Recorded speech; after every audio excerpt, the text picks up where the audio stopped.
Amid continued Israeli strikes in Gaza, 8-hour pauses in hostilities will kick in on Sunday to allow polio vaccination of nearly 640,000 children over 3 days. The first round of the vaccinations is already underway. Here's more on this. Take a look.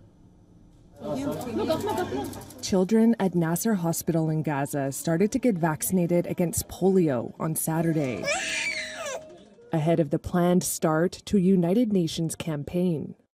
Marwa Al-Khat says she's doing her best to keep her baby girl safe, both from polio and fighting in the enclave. I was worried and afraid because this is scary, the polio disease.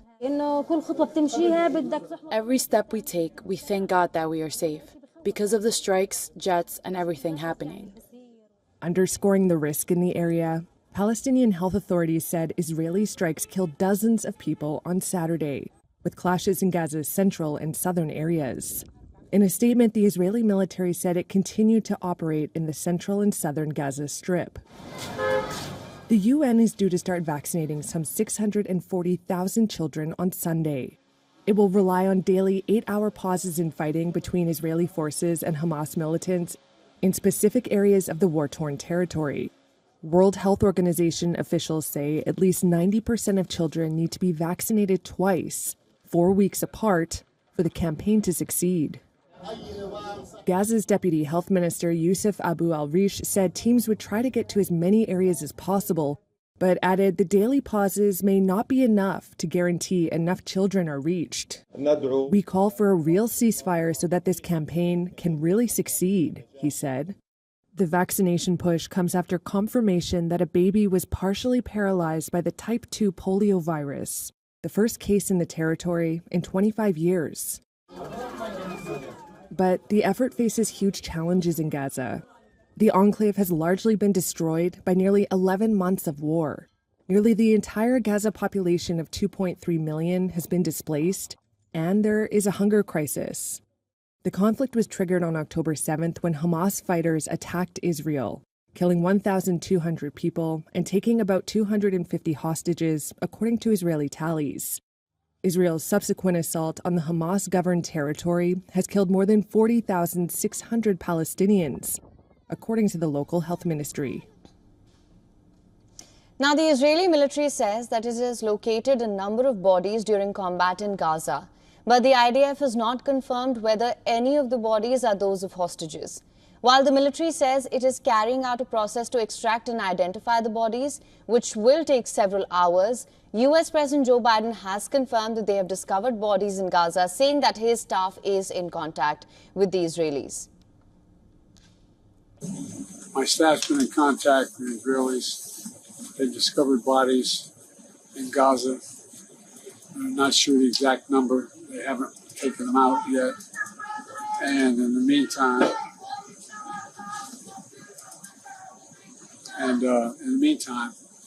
they want to identify the bodies. There's a lot of speculation of who they are, the names. And I'm not at liberty to do that at this moment until the families are notified. And it's time this war ended. We should end this war. I think we're on the verge of having an agreement. It's just time to end it. It's time to finish it. Israelis have taken the IDF statement to mean that more Israeli hostages have been found dead, amplifying calls for the government to secure a ceasefire for hostage deal. Family members of the hostages in captivity held their customary protests against the Netanyahu government in Tel Aviv on Saturday night.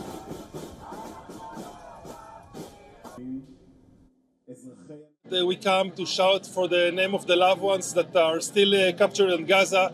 And this week we are very, very disappointed from the government that decided that instead of working on releasing them, instead didn't listen to the one person that is know about the security and said it's okay to leave the Philadelphia, and all they care about is the politics, and they didn't approve to do a deal with Hamas, and so our loved ones are still there, and currently we don't see the horizon and don't know when they will be back with us. But hostage and ceasefire talks in Gaza appear to be nearing a collapse. Israeli negotiators have said that while Israel has been willing to go a long way for the return of the remaining hostages, the real obstacle is Hamas's demands. They say Hamas is attempting to pressure the country to abandon its fundamental principles by warning that the talks are close to collapse. This comes after the Security Cabinet voted 8-1 to retain IDF forces in the Philadelphia corridor in any agreement with Hamas. The militant group demands that Israel must withdraw from the critical buffer zone between Egypt and Gaza. But Prime Minister Benjamin Netanyahu remains insistent that the army must remain there. An Israeli official has said that Netanyahu is risking blowing up hostage negotiations so that the IDF can remain in the Philadelphia corridor for an additional 6 weeks. For more on this, we are now being joined by Colonel David Bederosh. He is professor at Near East South Asia Center for Strategic Studies, National Defense University, and former Deputy Director for Peacekeeping in the Office of the Secretary of Defense. Sir, thank you so much for joining us on World DNA. Always a pleasure to have you. Thank you. So there are two things here. More bodies have been found. It's yet to be confirmed how many of those bodies are those of hostages. That has led to more anger and outrage in Israel. On the other hand, Israel remains insistent on keeping its troops in the Philadelphia corridor. How do you assess this? Many say that Netanyahu government is risking the lives of the hostages just to maintain presence in the Philadelphia corridor. Is it that straightforward, though? I don't think it is. I think the bigger issue is the generally widely shared goal in Israel of destroying the military capability of Hamas. And it's clear that Hamas is using the hostages as a way of restraining Israeli action against Hamas's military infrastructure. So I think that the Philadelphia corridor is one step towards isolating the military structure of Hamas. But at the end of the day, the ultimate chip that Hamas has to protect itself there's two chips. One is the hostage and the second is dispersal among the civilian population of Gaza. And I don't think they'll give up either one of those easily. Right, sir. But that being said, we've heard Israeli Prime Minister Benjamin Netanyahu said that they will not withdraw unless they have completely annihilated Hamas. We've seen discord among Israelis as well. Many say that that is not a realistic goal. How do you assess that at this point in this war? It's been over 10 months. Do you think that's still a realistic goal for Netanyahu to pursue, or hostage release should really be the priority at this point?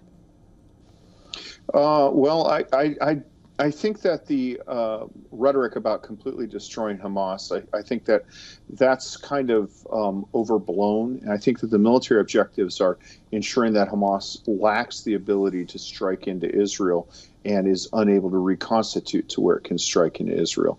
So I think that, politicians somewhat inflame their speech out there. In terms of the hostages, it's really, really difficult. Some countries, Algeria, for example, has a national policy where if a person's taken hostage, they just consider them as dead because otherwise their attitude is that will incentivize further hostage taking. I think that at some point, in the absence of very, very definitive intelligence on the location and the dispositions of hostages, you kind of have to pursue your national security goals, and the hostages move to a secondary role. The challenge with that, of course, is that the hostages are very emotive. And when you take hostages, you create a constituency in your opponent's population that advocates for negotiations. Israel's very, very aware of this, and they have a long history of difficult negotiations with hostage takers. So it's a real problem. But looking at it from the outside, it appears to me as though the military objectives of destroying Hamas's offensive capability have taken priority over the release of hostages in Israeli policy. Right, so now just to expand on that, just for better understanding here, do you think peace can be secured anytime soon? Right now, we know that there are 8-hour pauses that will kick in for the polio vaccination drive. But do you think we can see any such truce deal or pauses in the fighting going forward? I hope so, but so far we've seen two rather unsettling patterns. The first is that Hamas does not hesitate to attach itself to, humanitarian aid or to civilian populations or to aid centers to disperse this. And the second is that the Israeli forces will go after Hamas wherever they find them. So one hopes Polio is a really nasty disease. It spreads very quickly. It tends to strike the young, and it tends to destroy their entire life.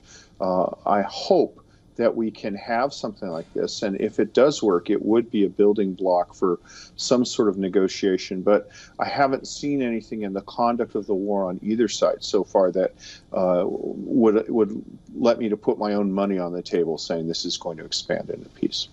All right. Well, Colonel DeRoche, thank you so much for joining us on World DNA with your insights on this. Thank you. For latest news, download the WION app and subscribe to our YouTube channel.